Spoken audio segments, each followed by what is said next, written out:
M2, Melanie. You're being a dancer girl in the back, but it's time for us to cut the music.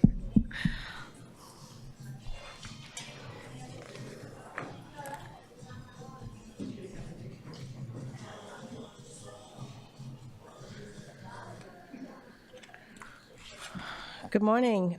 Good afternoon, everybody. Welcome to day 3 of Brooklyn Caribbean Literary Festival's Root and Remedy. Today's program strand is a prescription for those caught between loss and becoming. And it's called, the entire day's programming is called For the Fevered Mind, Anxiety in a Time of Collapse.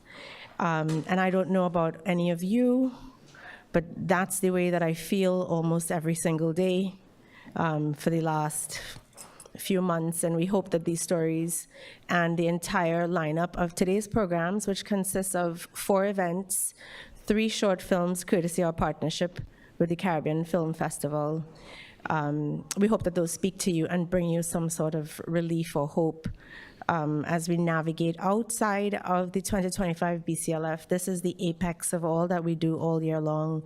This is the capstone of our entire reason for being.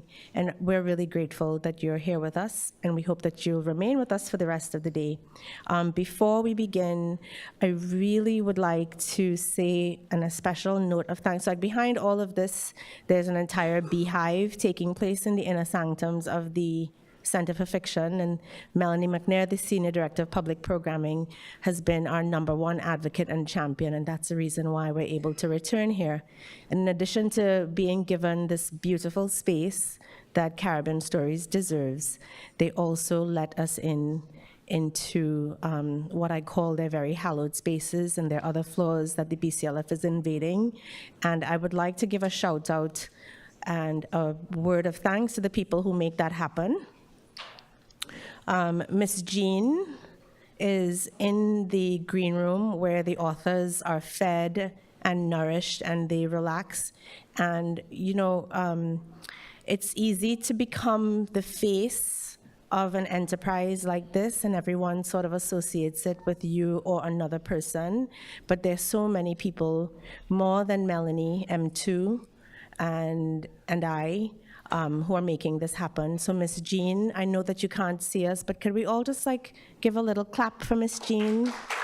She's managing the catering, you know, just really taking care of everyone else. I would also like to thank Miss Phoebe Blake, Mrs. Phoebe Blake. She has been the coordinator for the refreshments, as well as these very generous Caribbean restaurants who provide the nourishment that the entire team needs to take us through the weekend. And we have Tanti Darlene, Sugarcane Restaurant, Sugar Restaurant, Auntie Wendy. You'll hear these names. These are real Caribbean people, Tanti and Auntie. And they're really making food like home. They cut no corners. Everything is delicious and nutritious. 10 to 1 rum, because what is a lime without rum? Thank you for your generosity. Caribbean Sentiments, she has cards in the back, and those beautiful cards that have Caribbean themes for celebration made it into each of the authors' boxes that we provided for them. Again, we are literally carried on the wings of generosity, and that's the reason why we're able to do this. Today's event is Gone Foreign. And I'm a product of Gone Foreign, y'all. I left Trinidad meaning to go back, and here I am. And anyone with a migration story should understand and understands and really can lean into the enduring seduction of migration. Elizabeth Nunez, our patron, we spoke a lot of times about also what does it mean to be Caribbean. And she was saying that, you know, you live on a continent and you're sort of insular, and because we're surrounded by water, most of us, and Guyana, who just like fringe by water, we are constantly looking outward. And migration, because we were dragged there in the first place, because most of us, unless you were indigenous to the islands, we didn't belong there. But as Caribbean people, there's a sense and a magnetism for outward migration. This panel convenes 3 writers and an excellent conversation partner who have dealt with those themes about leaving why we leave. There's so many different factors that push all of us to venture into new lands. Is it something, is it an unbroken connection? Do we have unbroken connections to the ancestral lands that we came from? Are we driven because of our origin story to continue seeking a world that's on the other side? So this event gathers those writers whose works interrogate the myth of foreign as salvation, and then what happens when we get here and we realize that the joke is on us. And through the readings and the testimony and conversations today, Root and Remedy will ask, what is left behind in the pursuit of elsewhere? What happens when foreign rejects you? What happens when the administration changes and says that you no longer belong? How do we ride through the trauma of forced return, statelessness, and cultural fragmentation? Guiding the conversation today is Ms. Rosamond S. King, whose fearless poetics and scholarship explore displacement and the fractured geographies of Black diasporic life.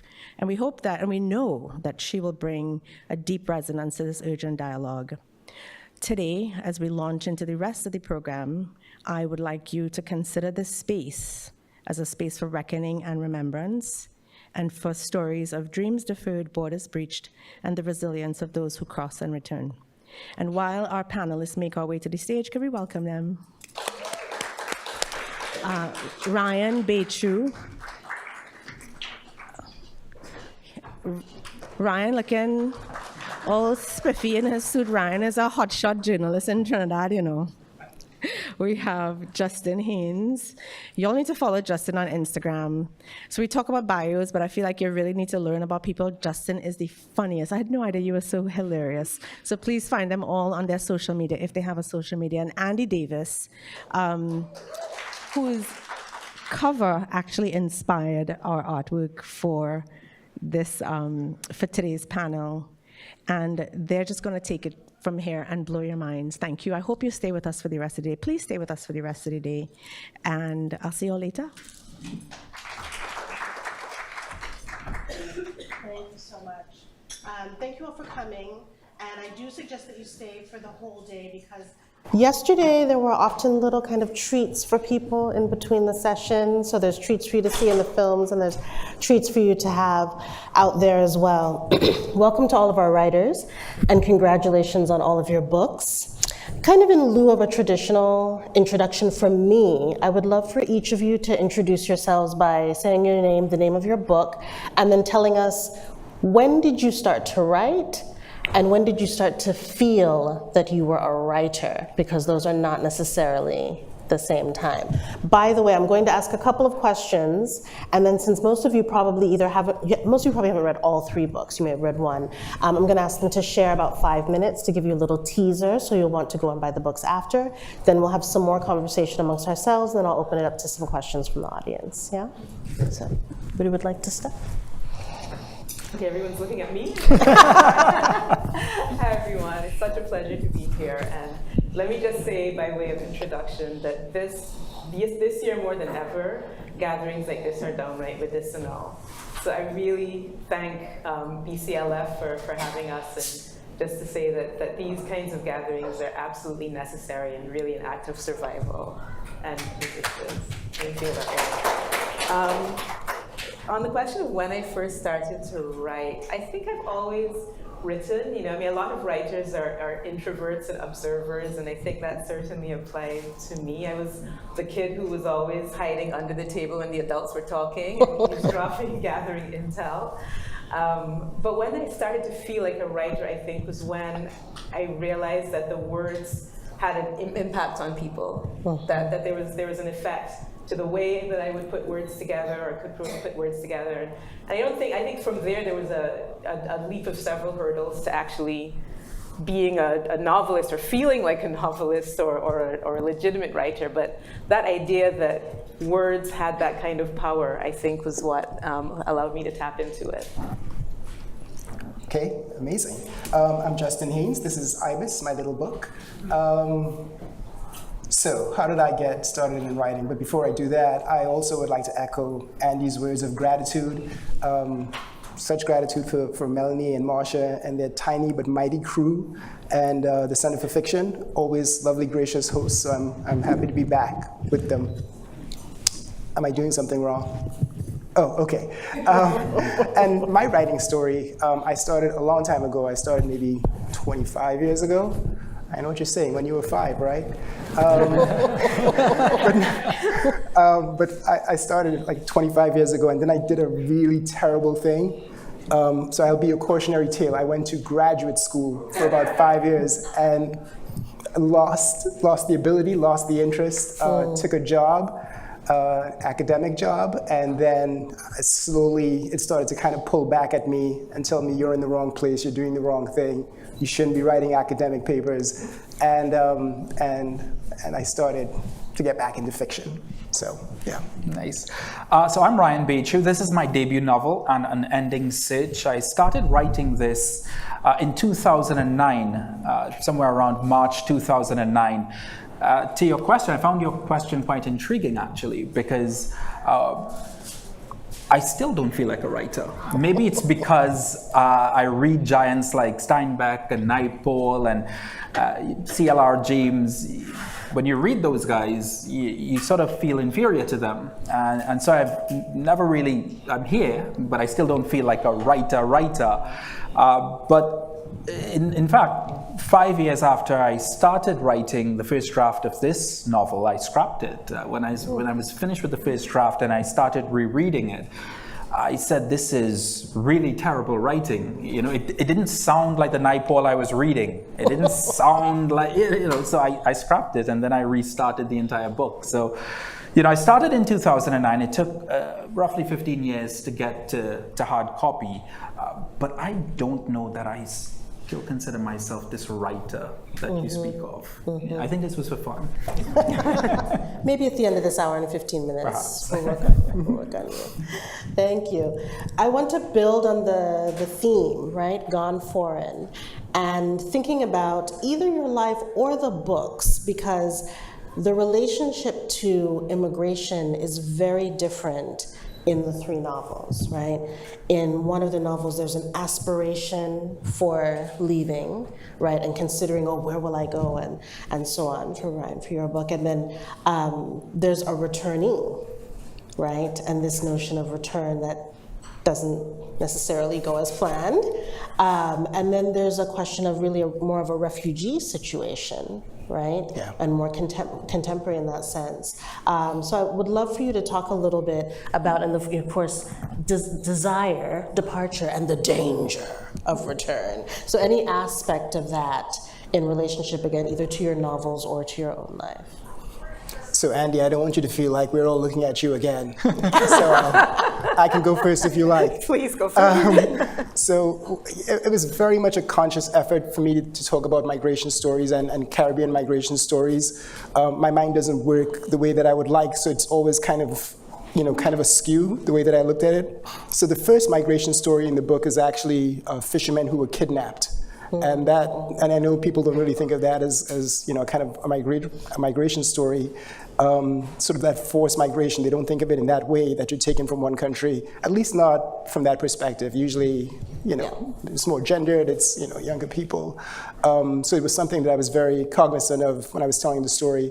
And then there's a refugee sort of situation, and there's a returnee situation as well. So the main character was born in Venezuela, and she eventually goes back to Venezuela to try to find her roots.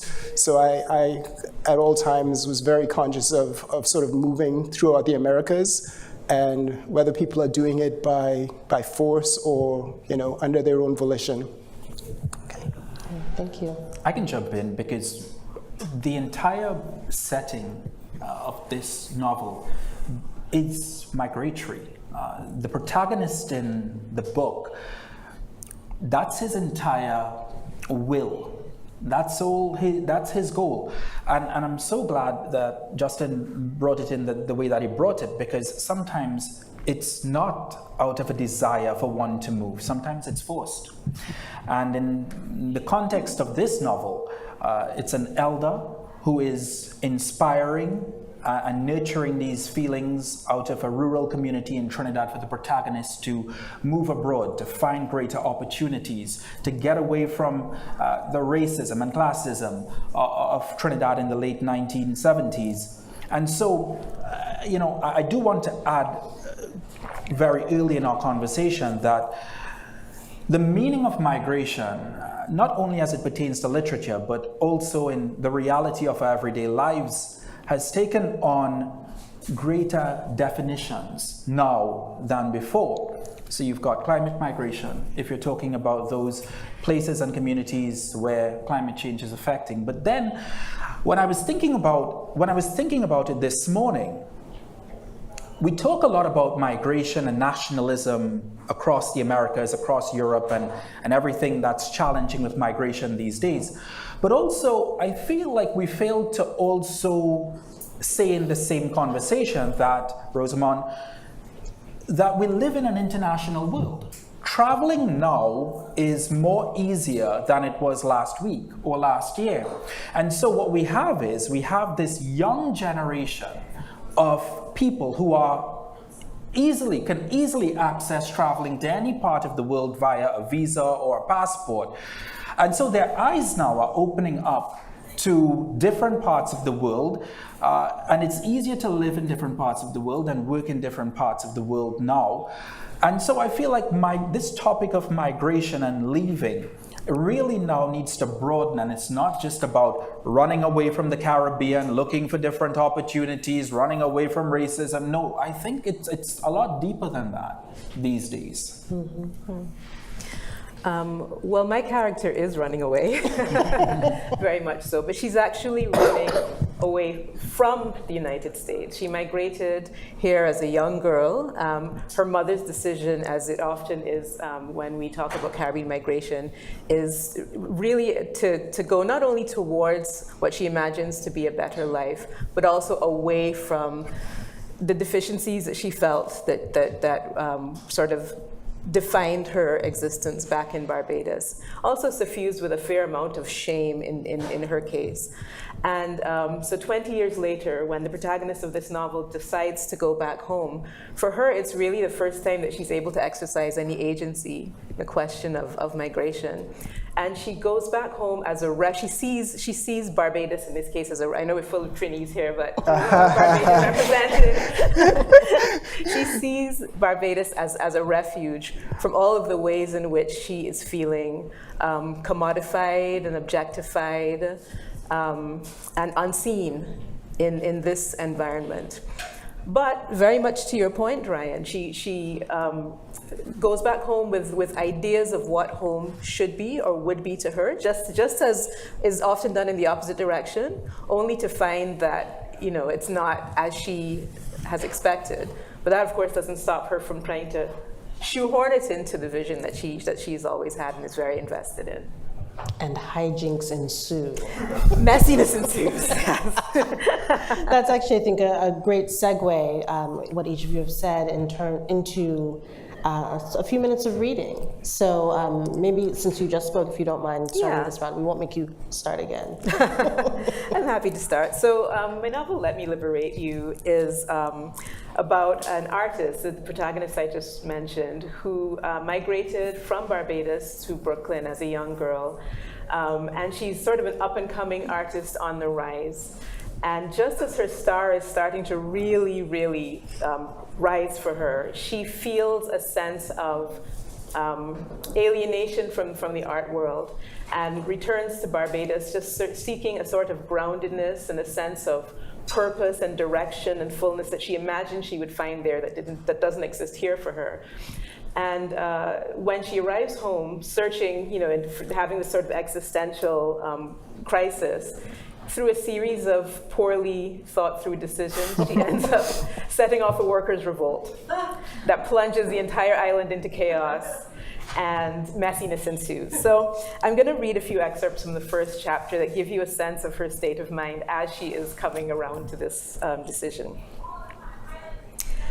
At the far end of a Brooklyn industrial lot, closer than anyone should get to the Gowanus Canal, Sabri Cumberbatch was starting to itch.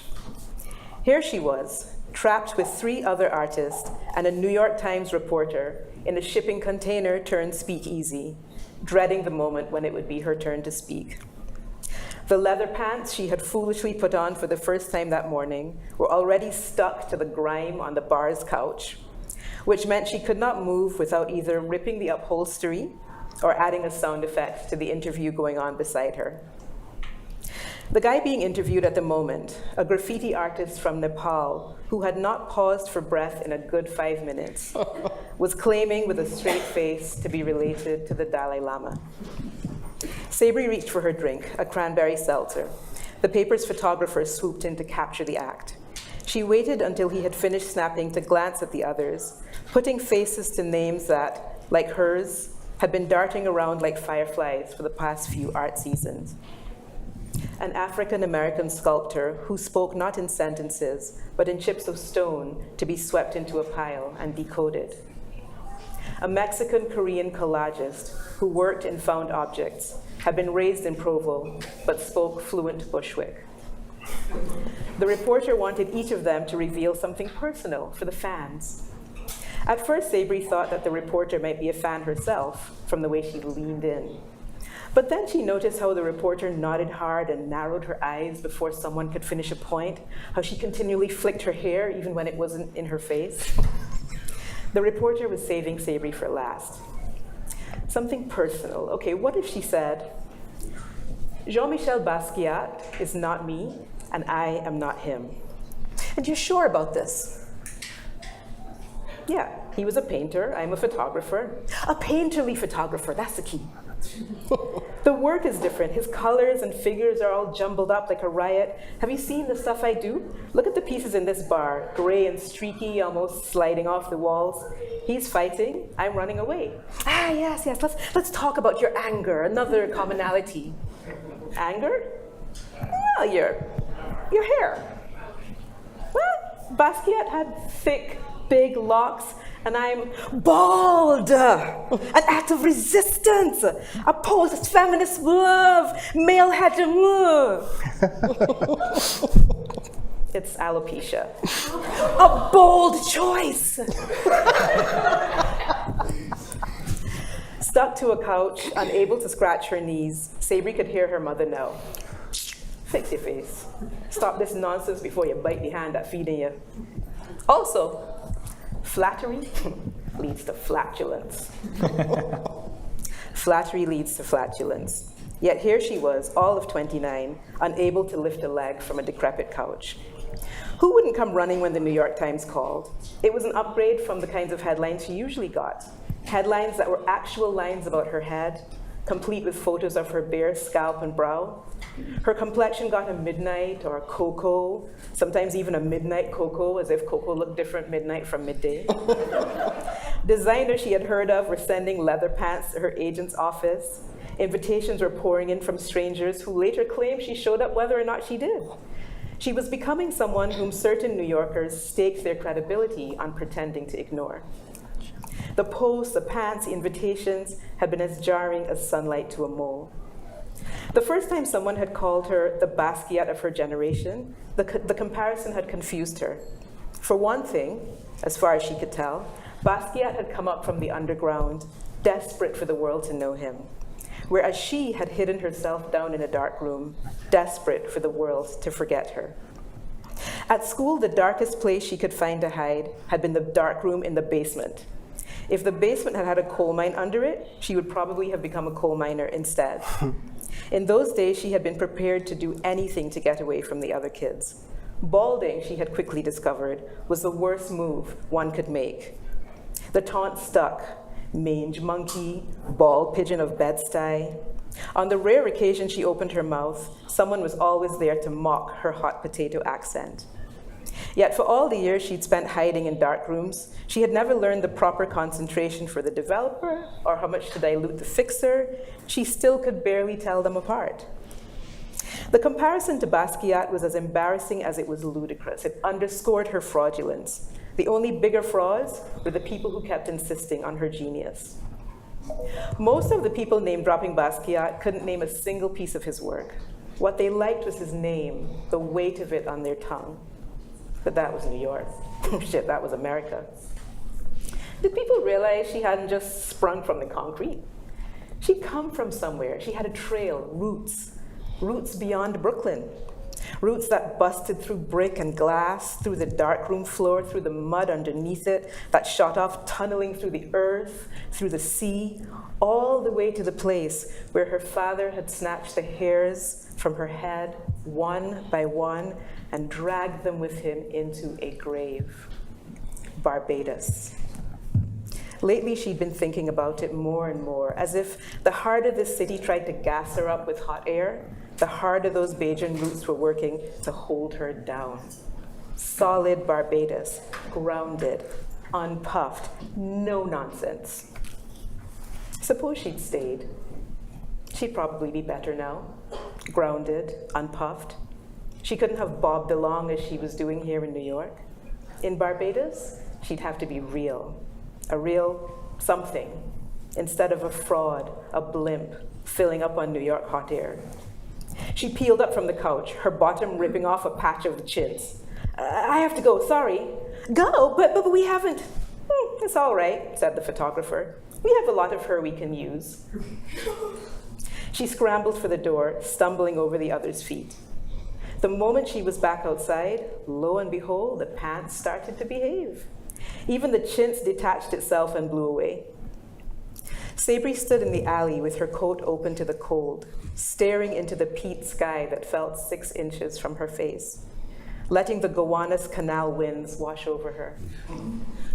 She took in a deep, cleansing breath of oxygen and heating oil and drain cleaner and rat remains. And when she breathed out again, she knew that she had roots to water, knew that it was time to get out of this head bobbing, hair flicking, leather panting blimp of a city, to choose solid over air, truth over flatulence. Thank you. Thank you.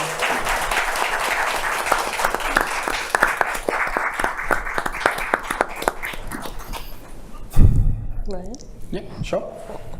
So, my novel is set in the late 1970s in rural South Trinidad, and the protagonist is a 15-year-old East Indian young man. Uncle Sundar was my view of a world I could not imagine. As the sun rose over the cane fields each morning, we would stop cutting stalks and sit below the wooden shed drinking rum and smoking cigarettes. His battery-operated radio never moved from the BBC World Service, and it would fill the gaps of silence in our conversations. The British accents would beam the dramatic events of the 1970s to our ears in the little farming town of Princestown in southern Trinidad. For every country the BBC broadcaster gave news about, Uncle Sundar had a story, almost like he had visited them all. When Nixon resigned as American president, Uncle Sundar celebrated, telling me it was a victory for Indian people everywhere. I was confused about the link, but I didn't question him. He cried at the news of Elvis Presley's death, claiming he had met with the American singer when he came to Trinidad to perform many years before. The BBC World Service paid tribute to Elvis Presley's life by playing his most popular songs for an hour. But Uncle Sundar talked over the entire marathon. Then, when the two popes died back-to-back in 1978, he said God was punishing the Catholic Church. He had never been anywhere outside of this small town, but the BBC broadcast brought the world to him. It did the same for me. On our way out of the cane fields, Uncle Sundar would buy a newspaper at Lacan's shop. He would lie in his hammock outside his house while I sat some distance away reading it to him. It astonished me how an old man who could neither read nor write wanted to know so much about the world outside this small town. I too, who had barely finished elementary school, did not know many words in the newspaper. When he realized I was struggling with a big word, he would just say, skip it. From front to back, he wanted all the stories read to him, not because he was interested in everything, but because he didn't want to waste his 50 cents on the newspaper. By the regional section, recognizing that I was getting bored and tired, Uncle Sundar would encourage me by saying, "You are such a good reader. I will hear your voice in the BBC World Service one day." I imagined it for a minute. My voice, beaming through that little black radio on the BBC broadcast, talking about the war in Vietnam and the Beatles band on tour. Then I would resume reading with a renewed energy. Uncle Sundar hated Prime Minister Eric Williams. For every story I read about Williams, he had a comment to make. Williams only works for African people in this country. Indian people still waiting for a hero like Lord Rama to come and save them, he exclaimed once. Sometimes I would just skip stories on the Prime Minister to avoid aggravating him. When I was done with the sports section, I smoked one last cigarette from his pack as a reward for reading the newspaper to him before heading home to Rapsey Street. I left him to sleep under the shade of his old wooden house.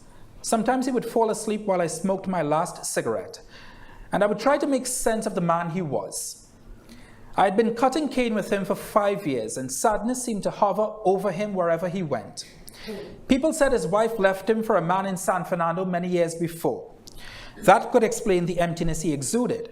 They said what sent him over the edge was that she left him for an African man. Perhaps that's where his animosity towards African people started. Yet now in his early 70s, Uncle Sundar seemed more than sad. He seemed angry. He was angry at Williams. He was angry at his neighbors. He was angry at himself. He was angry at me. And I struggled to understand the source of that anger. He gave few hints as to what soured him. But one day while cursing the white people in England, he muttered to me in the cane fields. I tried to go to Britain as part of the Windrush, but they didn't take me. As he slept, I tried to piece together this man's life that had come together to make him what he was. He had nothing, no family, no friends, no money, no food, no ambition, no will for a better life. He lived day to day. Mr. Boise, who was a contractor with a sugar factory, paid us $5 each to cut cane. Each day his money would go into alcohol, a newspaper, bread, a tin of baked beans, and some cigarettes. He had a bed upstairs in his house, but Uncle Sundar slept in the hammock at night. He seemed lost from birth. He didn't know his birth date, and he said he thinks he was born somewhere in 1905, but he couldn't be sure. Both his parents were illiterate and couldn't give him an answer either. Like him, they worked on the sugar plantations. And yet, having never attended a day of school, he had been an encyclopedia to me, talking about regional and international affairs. He never tried to give me accurate information, but instead related his own interpretation of the dramatic events that marked the 20th century in which he had grown up. He recalled how the First World War caused a food shortage in Trinidad, but was adamant the Mexican Revolution before that had already started causing problems in this part of the world. He talked about supply chain issues, but I didn't understand what he was saying. He told me about his family and how they struggled to make ends meet during the years of the Great Depression. He said he was asked to fight for the Allies in World War II against Nazi Germany, though he hardly sounded convincing. He had lived through 2 world wars and was able to tell the stories. His grasp of international affairs amazed me, but he mixed his stories of global events with his own opinions. He disagreed with Israel being given statehood and said the United Nations is really the United States with a mask on. I didn't understand most of what he was talking about, but I listened anyway because he spoke with such intrigue. He said he took a bus from King's Wharf in San Fernando to travel to Port of Spain the night of independence. But the bus shut down in Cuba and he returned home. He told me that was a sign of what the country would be like. Thank you.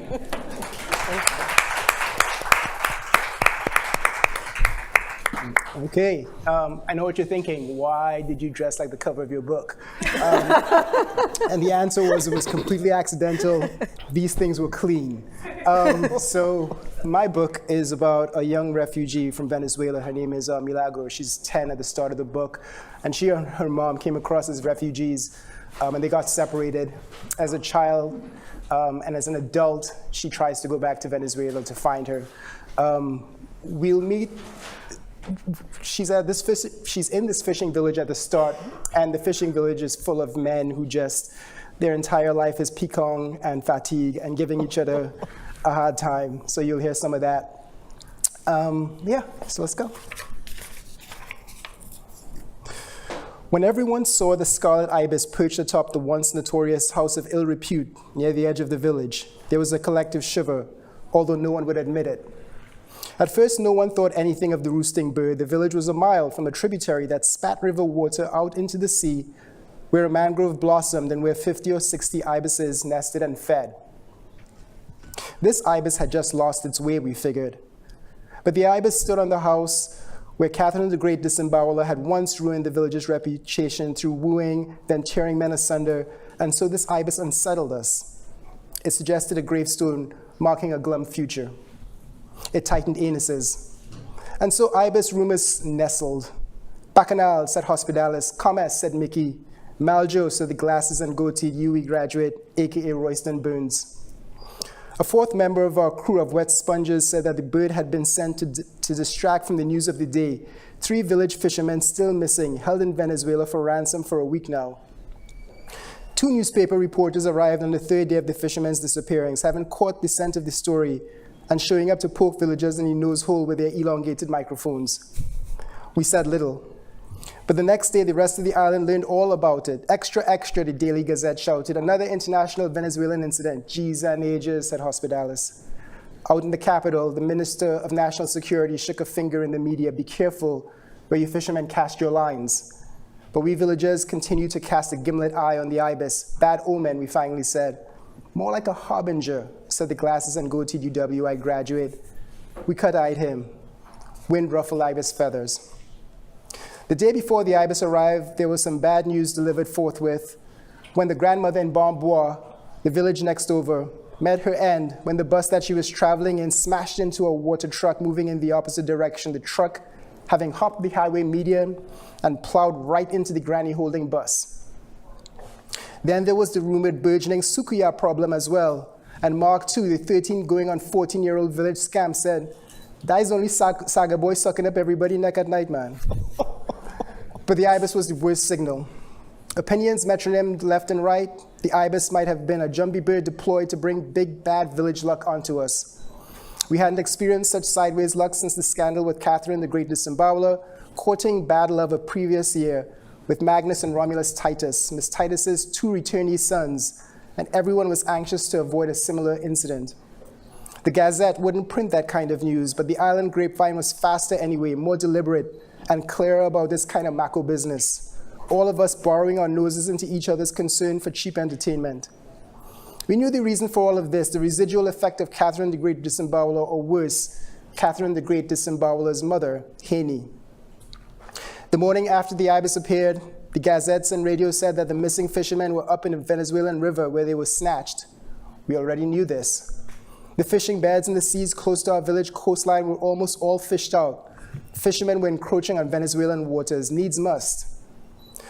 The Ministry of National Security soon corroborated this up-the-river news and chastised the fishermen in gazetted print.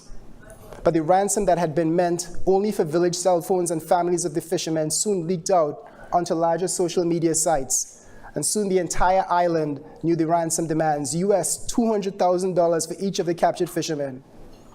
Them boys dead for sure now, said Hospitalis, fingering his earring. Just to make sure that we knew that they meant business, the captors delivered onto us an oil-smeared and grease under the nail, chopped-off little finger from one of the kidnapped fishermen, wrapped in weakened Venezuelan bolivars. 200,000 each was scribbled on the bill. But that looking like Sukdeo's finger, shouted Big Mouth Mickey. And Sukdeo's wife, Indira, in her backyard 5 houses away, heard this declaration and lost consciousness right there among her rows of pigeon pea plants. But she's a real ass boy, Bunny hissed at Mickey later, Bunny being the only fisherwoman in the village, a woman with real clout and arms as big as promises, and who had been visiting Indira when she collapsed and had been the one who had carried her back into her house from a crash-landed spot among the pigeon peas. We looked to the roof to see if this satisfied the ibis. It did not. The reason that we were not completely cat-spraddled by the ibises was because of our antidote, our countermeasure, our amulet, our little milagros from Venezuela, who, one could argue, was a harbinger of the ibises, and who we used to justify our actions, us using her as a talisman against evil, a shield against vice, and a cure for the village's low-end venial sins, which had resulted in the specter of Catherine the Great Disemboweler's mother. The next morning, there were 2 ibises standing on the galvanized roof, the pair of them resembling a recently married couple looking out toward a disheveled future. That the species was the national bird sickened us a little. What good was it when the source and symbol of island pride stood there and encouraged bad luck from a great height? Truthfully, the species itself had been experiencing its own kind of reverent bad luck.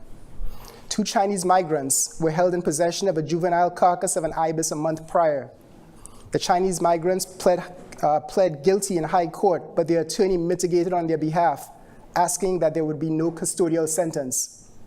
The lawyer argued that the ibis in this case was literally brown and not scarlet, so the Chinese migrants were unaware that it was the national bird.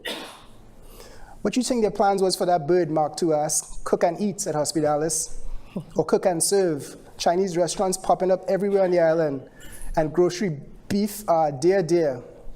His dark eyelashes suggested mascara. Of course, everyone turned to Mickey when Hospitalis hoisted the ibis restaurant suggestion. But what jail is this? Mickey said when all of them eyed him. This is why everybody watching me so. He knew. Mickey held a complicated history with the ibis species, one that no one wanted to bring up, even in old talk and fatigue. To break the Mickey accusation tension, the glasses and goatee UWI graduate said that the scarlet ibis was an environmentally sensitive species and its protection would entail punitive discipline in accordance with Section 72 of the Environmental Management Act, Chapter 3505. Everyone groaned. Thank you.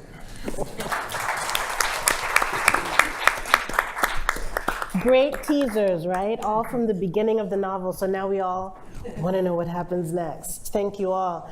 I am a poet, and that's not by accident, because I think about novelists and I think, so many words. So many words, and you have to be responsible for so many people. So I'm curious about what not only the inspiration was to begin these projects, but what was the motivation to carry them through, in your case, Ryan, for 15 years, to continue to work on it? Yeah, that's a really good question. I was inspired by reading Selvon and Naipaul very early, Michael Anthony also, very early in my life. I was force-fed Caribbean writers in the household that I grew up. And so, and I always say that the important thing about West Indian writing for Caribbean students is that they're able to relate to wherever they live, the town, the village, the community. Let's just take a book like any book, Miguel Street, a popular one from Naipaul. If you read Miguel Street, you feel like you can relate to any village in the Caribbean. That was important for me. And he went on to win the Booker Prize and the Nobel laureate. And so in reading Naipaul, particularly Naipaul, and seeing the environment in which I was growing up, I was inspired to write a novel of my own on the circumstances that I was growing up with. And so I always wanted to write, per se, a novel, sort of reflecting the circumstances and the environment in which I grew up.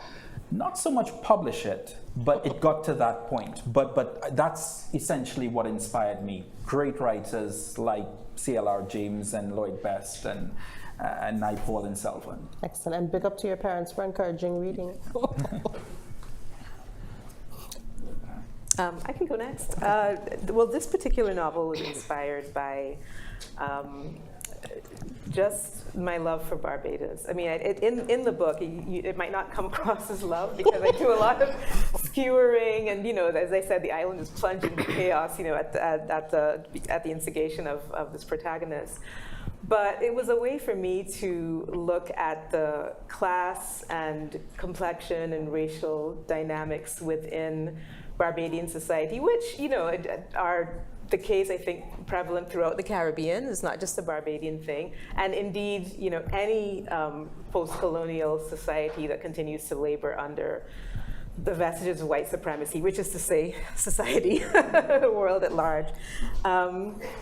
I thought it would be an interesting way of approaching what are quite weighty and heavy topics to just ingest it with a dose of satirical humor.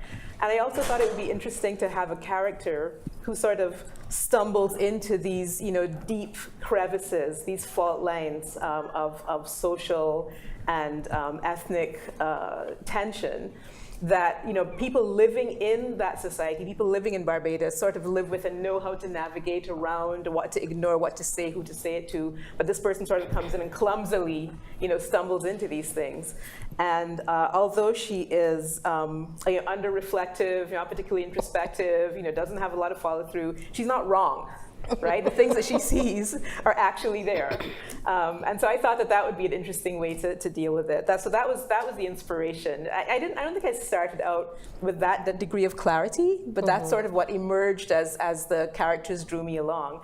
And that actually goes to your next question of what allowed me to continue, was the characters sort of pulled me along. I mean, I didn't feel as if I was making up a story. I felt as if I was recording, the truth of what they were experiencing.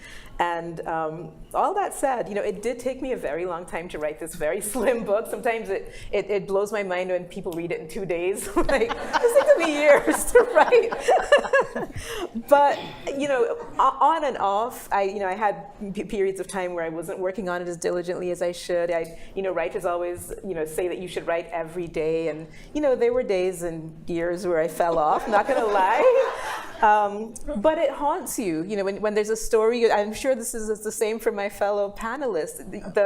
The impetus to keep going haunts you, whether or not you actually respond to the haunting. Sooner or later, you have to come back to it because it is just in you, and you have to get it out. You keep thinking about it. Yeah. You may not be writing, but you're walking down the street, you're at work, you keep thinking about it. Yeah, it taps you on the shoulder constantly. You have to respond. Yeah. For me, it was very straightforward. I was living in Trinidad at the time, and this was quite a few years ago, and they were offering amnesty to some Venezuelans, and some Trinidadians thought that was very good, and some were in an uproar.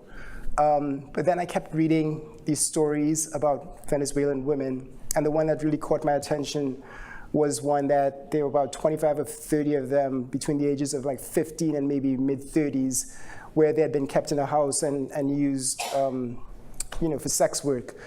And what really sort of, made it even more galling is that they made the front of the house up to look like a police station. Wow. So if you're from Trinidad, you're aware of, they use like the Star of David as a symbol for the police station. So they put that on the wrought iron gates, and they had it on the wall. So, what greater deception could there be?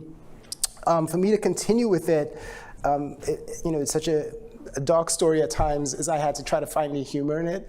And I know these characters. I know those guys who constantly giving each other a hard time and telling jokes on each other. So they're the ones who kept me going. But ultimately it was Milagros trying to get back to her mom that pulled me through to the end. So yeah. Thank you. And it seems like all three of you actually have talked about addressing some of the darkness of our societies, the classism, the racism, the ethnocentrism, but also all three of you are using humor in the work as well. And again, it's possibly because I'm not a novelist, but I think humor it's a wonderful thing to encounter in literature, but it's a very tricky thing. And it can be hard to write. So I'm curious, was it something that came easily to you, and you just said, I know this is, because I've heard this kind of old talk, I know how to write it, or was it challenging to put something down that other people would perceive as humorous? I'm a regular comedian, so it's easy for me.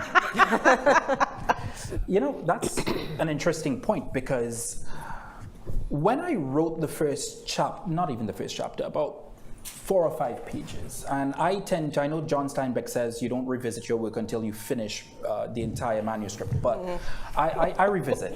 I went back through, and I did this like a week and a half later, because I don't read my work immediately after, or even 2 days after. I let it get out of my brain, and then I go back to it.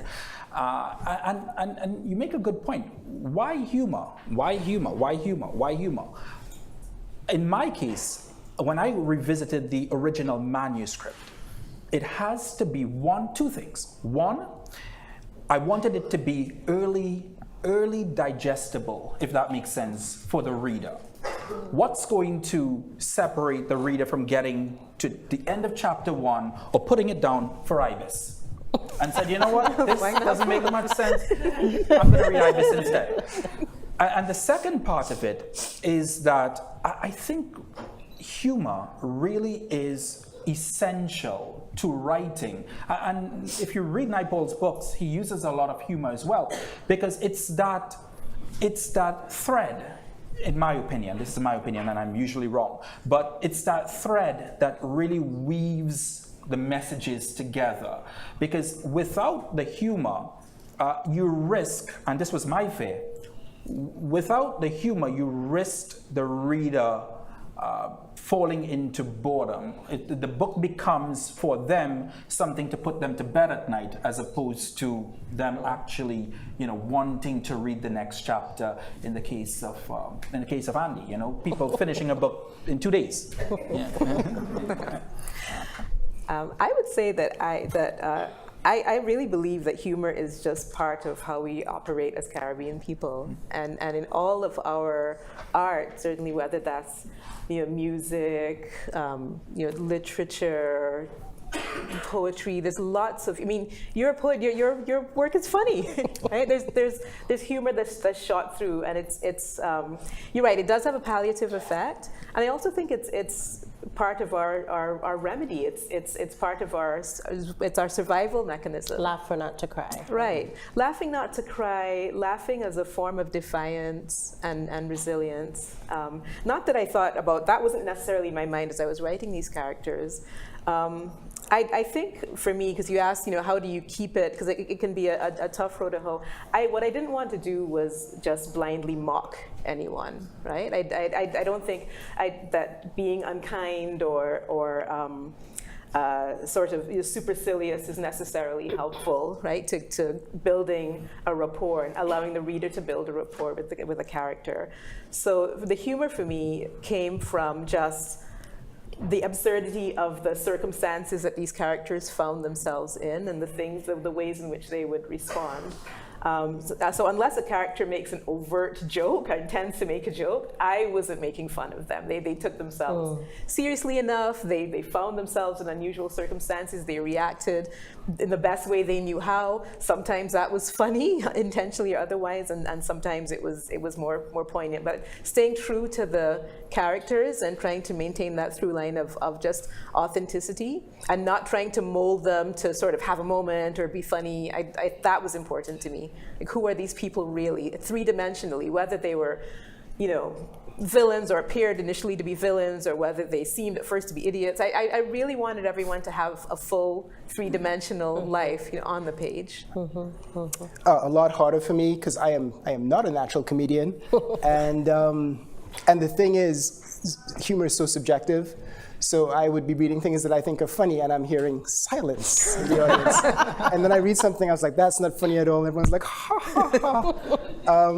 But the thing for me is that I have friends who are very serious. So I have this friend in graduate school, so I would tell him jokes, and he wouldn't laugh. He would just say, that's funny. And I would say, one of those. I would say, is it though?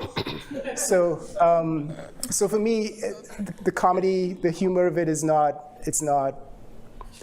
it was something for me personally, and I just sort of work with the idea that no one else will find this funny. But when you write serious things, everyone recognizes what's serious. So I sort of stake my claim to this is a really sort of tragic situation with tragic circumstances. People will get that. Whether or not they get the humor, that's, I can't help that. Sure. So, yeah. Sure, fair enough. People are familiar with the term pumpkin vine family. Yes. Yeah. So recently, I got on a plane to go to a cousin's 70th birthday party. And there were some people at my job, and they were like, a cousin, you're traveling. And I think for many immigrants, not just Caribbean people, extended family is as important as nuclear family. So something that really struck me is that in Ryan's novel, there's an uncle who is kind of the primary character that the young man interacts with in the novel. And in your novel, it's an auntie who is the person. And Justin, in your novel, it's kind of like this surrogate family, almost. So I'm really curious as to the choice to not choose the nuclear family, the kind of mother, father, child, obvious sense? Was it hearkening to the way that we tend to live in our communities? I can go. So in the case of Sabri, she returns to Barbados very much against her mother's wishes. Her mother has thought that she's moved them to Brooklyn. She is, they've escaped. What is she going back there for? Especially now at this pivotal moment in her career. And she goes back and she lands in the home of her aunt and has to sort of navigate her way from there. There is a level of, it's hinted at in the novel, there's a level of estrangement with her mother, and her father has died. So there's a sense of alienation that she is, that causes her, if anything, to sort of double down on the extended family. And again, as to your point, she doesn't even consider it extended family. That's just family, right? Like they grew up, very much all sort of as part of an integral unit. And so she returns to that unit as a form of refuge. In my case, you're right. It's not so much even a connected uncle. What I sought to do was, this is just a village, what you'd probably call a village elder, Uncle Sundar. What I sought to do, because the plot is set back in the late 70s, I tried to take the reader back to a time when Caribbean society was a lot different from what it is today. Communities were very much tightly connected, and your children could go by your neighbors, and you're fine with that. And so this character, Uncle Sundar, becomes this larger-than-life person for the protagonist. And you're right, he's not in any way related to him. He's just simply someone from the village. And I wanted the 15-year-old to be not only influenced, but to spend a lot more time. One of the most beautiful parts in writing this book for me was that I felt as though when I finished chapter 1, I wanted the protagonist, 15-year-old, to spend more time physically with Uncle Sundar. So I go into Southtown at the start of chapter 2. And so now the 15-year-old has nowhere to live. His parents, they all have to split. And so Uncle Sundar takes him and says, come live with me. And so that's where he's able to spend more time and be influenced by him. But the real target of it was to take the reader back to a time when Caribbean society was more closely connected, and that community way of living existed in the way that a 15-year-old's house can burn down and the parents are okay with him going to live with someone else from the village. Yeah, and similarly how I grew up with the world's largest family, because when I was young, so I live in the South now, and I'm not going to say anything bad about the South. But in the South, when you speak to a person of authority and you're maybe a child or younger, you call them Mr. X or Miss something. But when I was growing up, it was always Auntie so-and-so and Uncle so-and-so. So I was like, I have 1,000 uncles and a million aunties. And then, that's the title of a book, isn't it? Plagiarizing per usual, Haynes. Good job out of you. So there was a family get-together maybe 10 or 15 years ago, and everyone's like, do you know your Auntie Anne? And I was like, Auntie Anne, And they were like, oh, your parents, sister. And I was like, but she's Asian. But this, I felt, was like a very Trinidadian thing that people would sort of take, and probably a Caribbean thing as well, and probably other cultures as well, that they would take in people who needed to be taken in. That society was not sort of structured well enough for for communal places that the state ran, that you can't just have like a child outside, so you would adopt that child into your family. And so that felt very natural in the writing of the story to me, and I think it happens 2 or 3 times throughout. Thank you. I'm going to open up to the audience for questions, so get your questions ready. But before I do that, I wanted to take the opportunity for each of you, if there's one thing that, as you've been touring your books, a question you haven't been asked yet that you want to answer, something that you want people to know about your process or about your book, if you can share that with us. I can go. So throughout the book, it's clearly set in Trinidad and Tobago. Trinidad and Tobago is never named in the book. But if you are from the Caribbean, if you are Trini, you will recognize it. You know it right away. You know the way that they sound, the way that they speak. The first person I asked to read the book, the manuscript to me, was like, why is the place never named? And I'm like, hadn't thought of it. So I just kept, whenever I'd get interviewed or I'd get someone would talk to me, I kept waiting for someone to be like, so why is the island never named?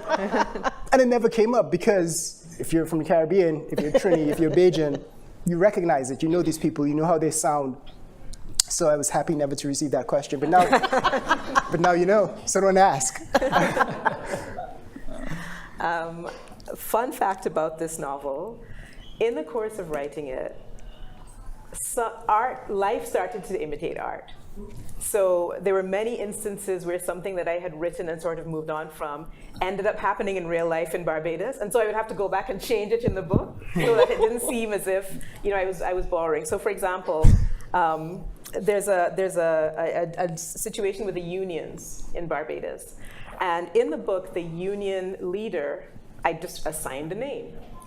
Meanwhile, in real life, the unions back in Barbados held an election, and the new leader had the same name as the one in my book, so I had to go back and change it because it's not necessarily painted in a flattering light.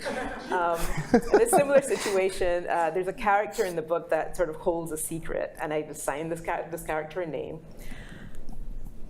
Years later, one of my cousins imparts to me a secret that only I can know, but that cousin had the same name as the character in my book.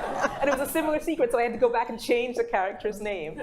So despite all of that, I still, when I share this book with Bajan audiences, people always come up to me and say, so was that so-and-so? Are we talking about so-and-so? Because it's a small society, so I have to always say no. And as a matter of fact, the publisher had me put a disclaimer in the front of the novel because things kept happening, saying, any resemblance to actual events is purely coincidental.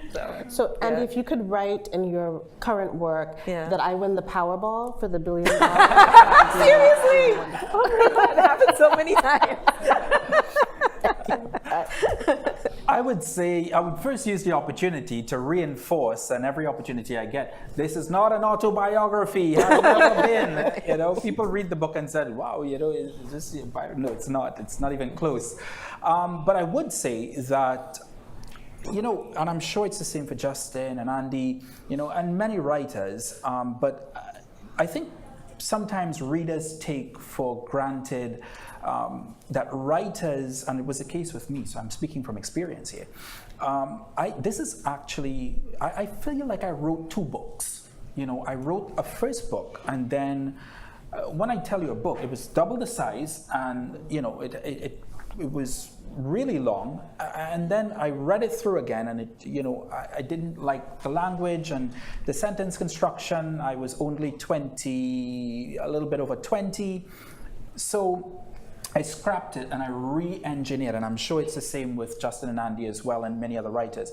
And so I feel like, I wrote 2 books, and this one, I had to reconstruct, re-engineer, really rebuild. And in the end, I'll be very honest with everyone.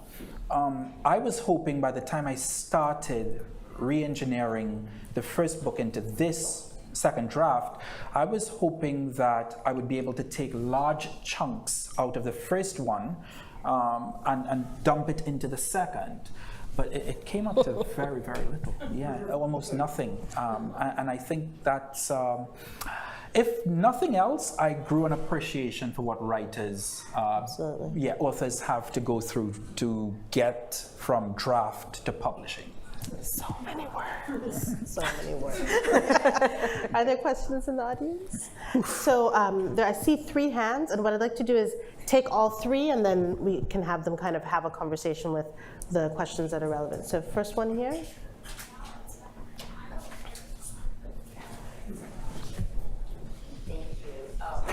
Thank you for your great moderation also.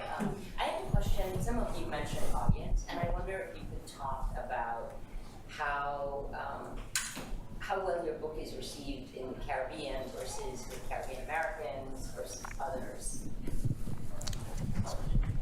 So thank you all so much for being here. My question was, I've always, well, I guess I'll start with the question. So my question is, like, how do you think, kind of similarly to this, like, how do you think Caribbean culture has started to influence American culture? And the background for that question is, my dad is Liberian and my mom is Black American, and so I always joke, but I think there's some truth to it. It's like, oh, people of African descent come to the United States and then we all re-diasporize. So like, so many of my friends are like half Nigerian and half Jamaican, or half Jamaican and half Trini, or like whatever. And so I'm curious what y'all think about, people go foreign and then how much influence that culture ends up having on, people of the diaspora here, or just like, American culture in general, wherever people end up going foreign, like how strong that influence ends up being. At least it feels in my life, it seems very, very strong, like interpersonally, but also in like the culture that I consume as a reader, or music, or what have you.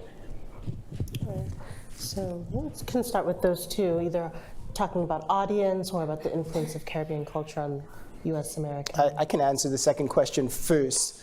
So whenever I meet someone new, they're like, where are you from? And I'm like, I'm Trini, and then I pause and wait for it. I have never met someone who's not met a Trini yet. So they're always like, oh, so do you know? And I'm like, yes, yes I do. Send my regards. So I think just by having people just be out there, with families and in communities, that automatically sort of filters into whatever community they may be. I was watching the World Cup a few years ago. I was like, World Cup final, and I don't remember who's in the World Cup final, but it wasn't Trinidad. But behind the goal, there was a Trini flag, and I was like, Trini's really good, oh boy. But to answer your question, I was terrified of how it would be received in the Caribbean.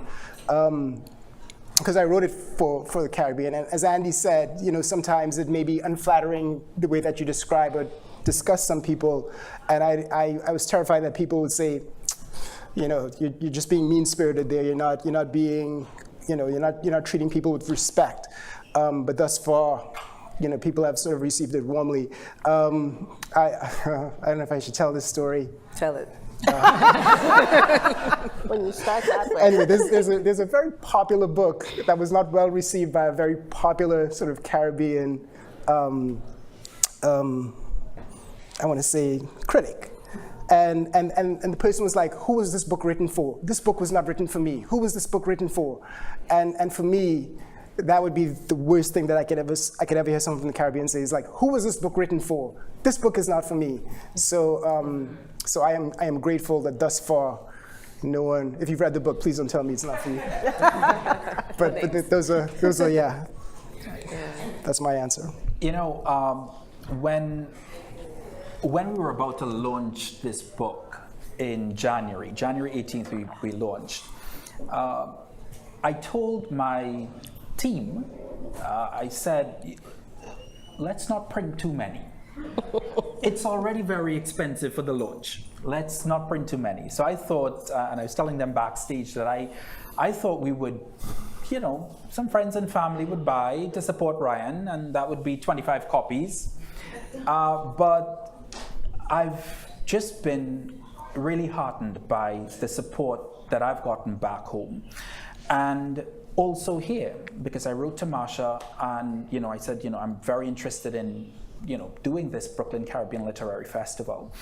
And what I realized was that there is a great appetite for not just West Indian literature, but reading. So imagine the consternation of me when I see on CNN 3 weeks ago that there is a 40% decline in reading across the United States. But I've seen, but for those who read, there is this great appetite for not just West Indian literature, but literature. And I also I think you make a really good point and suggestion, because every time, I'm a big fan of the NBA, probably not worth saying that I'm a Chicago Bulls fan in New York City, but every time, many times over the last few years when I watch the NBA, and who's performing in the halftime show? Soca artists. Just this month, last month, ahead of Will Steel Pan Day, Steel Pan in Times Square took over Times Square. So I think you're very right. international cultures, not just Caribbean culture, but international cultures. We see the rise of the African beat music, right, across the world. I think internationally, cultures are infiltrating, and I use infiltrating in a good way, not a bad way, infiltrating the United States and Europe in a really positive way. And I love it. I mean, I love to watch the NBA, and at the halftime show, there's a soca artist from my country. You know, it makes me feel a little bit proud. So yes, I think it's happening in a really fast and positive way. Yeah. So my toughest, or the audience I was most sort of fearful of was my Bajan audience back home. First, because again, this is not a book that's going to be widely adopted by the tourist board, I imagine, given the themes that it raises. But also because I was conscious of my own role as a Bajan living outside Barbados, right? Sort of deigning to come back in and comment on Barbadian society from that remove. And it was really important to me to be honest, but also truly just respectful, and also to recognize just the agency of people. So there wasn't, it's a sort of delicate line, this relationship between the people living in the diaspora and those who are at home, right? And there can be some friction there. So I was very conscious of that when I was writing the book, but also when I went to do the launches and the presentations back at home, and I was really gratified that the general consensus was that this was a true Bajan book. I wrote it for Barbadians, but obviously with universal themes, and that it was a Bajan book. It was received as such and embraced as such, and people understood and agreed with a lot of what I was talking about, because it was deliberately provocative and it did inspire that kind of conversation and provocation. So I was happy about that. I thought your comment was an interesting one about this sort of this hybridization, between the diaspora and here. And in a place like New York and London and some of the other big metropolises, I think we are at a stage now generationally where being precisely that kind of hybrid is like a thing unto itself, right? So we're no longer sort of either on the margins or in the center. Being a hybrid is a thing. As a matter of fact, I think I would dare to say in New York today, if you meet any Black person, it's not an uncommon question to say, well, where are you from? Or where's your family from? And it's almost exotic if they have two American parents, right? You want to go back like 2 or 3 generations, like, hey, but where are your grandparents from, right? Because here, it's very common for there to be that kind of mixing. What it means for literature, I'm not really sure, except I imagine, I don't have any evidence of this, but just anecdotally, I would imagine that it creates just an openness to the world that goes beyond just reductive tropes or exoticism, to really having that curiosity about what it is like to be half Liberian and half African American, and have that be a real exchange. Just as a corollary to that, I also think that the Black Panther films did no small amount of promo legwork. I remember people saying oh, now it's cool to be African. Now we're all Wakandans, right? When that came out. So to some extent, I think there's been a little bit of blowback on the kind of Caribbean American, Caribbean hybrid community, where people are, it's less, we're beyond the place that we might have been in the 70s or even the 80s, where it was kind of unusual to meet somebody from St. Lucia, right? An American wouldn't necessarily know where that was, but now there's a bit better sense of that. Chloe from Chloe and Halle is doing carnival in St. Lucia, and now more people are paying attention to that. What it means for our art, for literature especially, I'm not sure. I'd imagine it's a good thing, but I think that openness, and also just that sort of the getting closer among the diaspora and having those ties be strengthened is only a good thing, and we're here for it. I know we had a couple more questions, but we have run out of time. The good news is there's things to eat, there's things to buy, there's places to have your book signed, and so the conversation will continue. So thank you so much to our 3 novelists.